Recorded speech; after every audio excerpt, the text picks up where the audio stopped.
Quem é Renan Santos? Você deve estar se fazendo essa pergunta agora, porque Renan Santos apareceu numa pesquisa para a presidência da República com 2%, junto a um partido que nem sequer está pronto. Renan Santos, que na prática sou eu, é fundador de um partido chamado Missão, uma proeza que muitos consideravam impossível.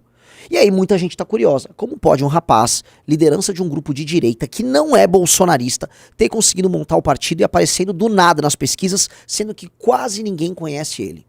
Renan Santos nasceu em São Paulo no dia 14 de fevereiro de 1984, aliás, decora esse número 14, dica. Ele morava no bairro Operário, na Moca, filho de um advogado e uma psicóloga. Era desde cedo um grande aluno na escola e também se interessava curiosamente muito por Fórmula 1, desenhos japoneses e política. Renan era um garoto tímido, relativamente estudioso, mas que tirava boas notas.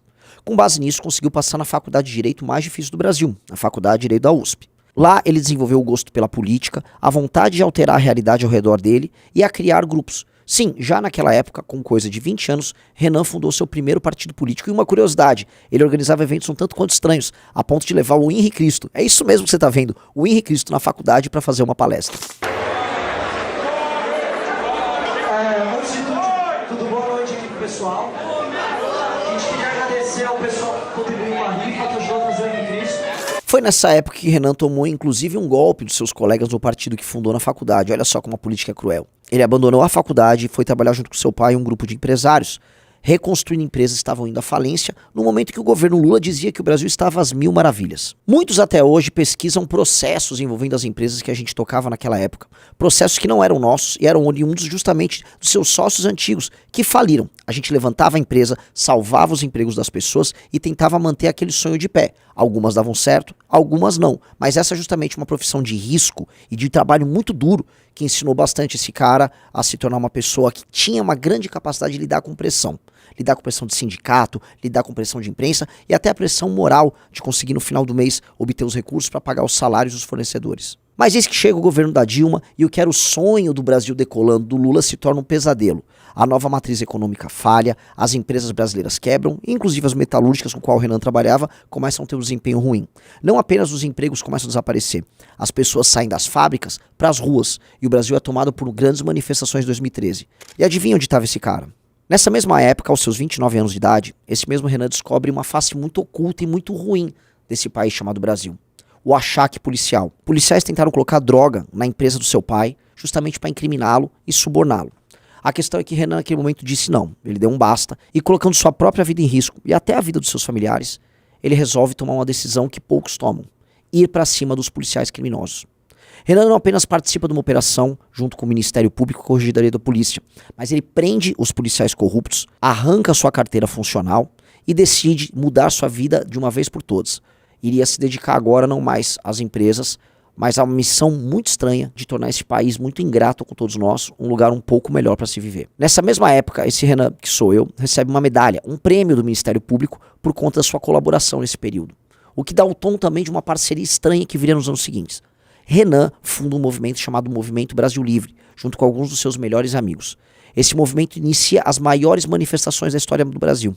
Paralelamente, e curiosamente, o Ministério Público tocava uma operação chamada Lava Jato, você lembra dela? Pois bem, as ruas pedindo impeachment de Dilma e defendendo a luta contra a corrupção se mesclavam com o trabalho do Ministério Público numa operação gigantesca que mudou o destino do Brasil. Foi na Operação Lava Jato que a Dilma caiu e foi com as ruas, com a Paulista em manifestação, que o Brasil inteiro se tornou dono de direitos. Sim, percebemos que nós podemos mudar nosso próprio destino usando a nossa força, a nossa voz. E o Movimento Brasil Livre, grupo que esse cara fundou, teve um papel fundamental em tudo isso. Esse Renan viu seus amigos ganharem a eleição, se tornarem deputados, vereadores ao redor do Brasil. Foi o destino de Kim, de Arthur e muitos outros. Ele, porém, manteve um papel de construtor de grupo.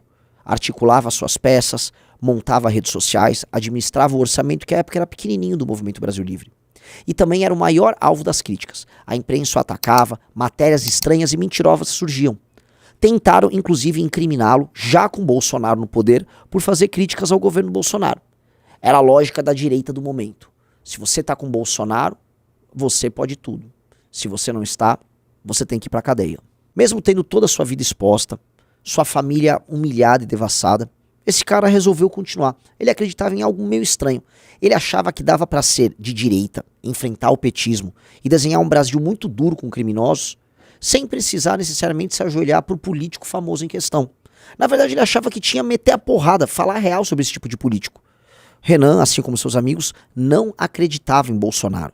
Achava que Bolsonaro era uma farsa, algo que ficou comprovado pela própria fraqueza de Bolsonaro nos anos seguintes. Eles achavam, essa turma muito estranha desse movimento, que você poderia ser de direita e ser honesto, e que você não precisava fazer concessões no seu discurso em nome de um pertencimento falso a um grupo político que te dá voto, mas que te tira a dignidade. Ele foi investigado pela BIM. Ele foi parar na lista de detratores tanto do governo Dilma quanto do governo Bolsonaro. Foi investigado pela Polícia Federal, teve a Polícia Civil no seu encalço e, detalhe, foi absolvido todas as vezes. Havia algo de estranho. Como dizem por aí, o foda é achar. E o Movimento Brasil Livre, assim, cresceu demais. Contra tudo e contra todos, nadando contra a corrente, se tornou um grupo jovem e poderoso. Lançou sua academia de novas lideranças. Criou um clube, que logo se torna um aplicativo Valete Plus. Lança uma revista. E aí, maior das ousadias, propõe um partido político, o Partido Missão. Esse partido diz ser a voz dos jovens do Brasil. A voz de quem não aceita ser administrado pelos mesmos políticos velhos, pelos mesmos coronéis que sugam de quem trabalha e produz para se manterem ricos e inúteis, como um tumor que cresce sem nenhuma função. O partido bateu todos os recordes. Foi o partido montado mais rápido na história do Brasil, em maior número de estados, com maior número de fichas validadas. Ele está indo para julgamento agora. E as pessoas se perguntam, quem são os homens a liderar essa iniciativa? São muitos, em todo o Brasil. Um deles é esse tal de Renan, com essa história um tanto quanto curiosa, que eu acabei de contar de maneira bem resumida. Esse cara está propondo muita coisa diferente. Tem um tal de Livro Amarelo, que é o programa desse partido, e que dizem ser revolucionário, propondo um tratamento para os criminosos no Brasil nunca antes visto na nossa história. Propondo industrializar o Nordeste, propondo mudar a forma como nós lidamos com as diferenças regionais e com as próprias desigualdades que tornam o Brasil um país tão triste para se viver. Se te perguntarem, portanto, quem é esse Renan Santos, espalhe esse vídeo. Mostre quem sou eu.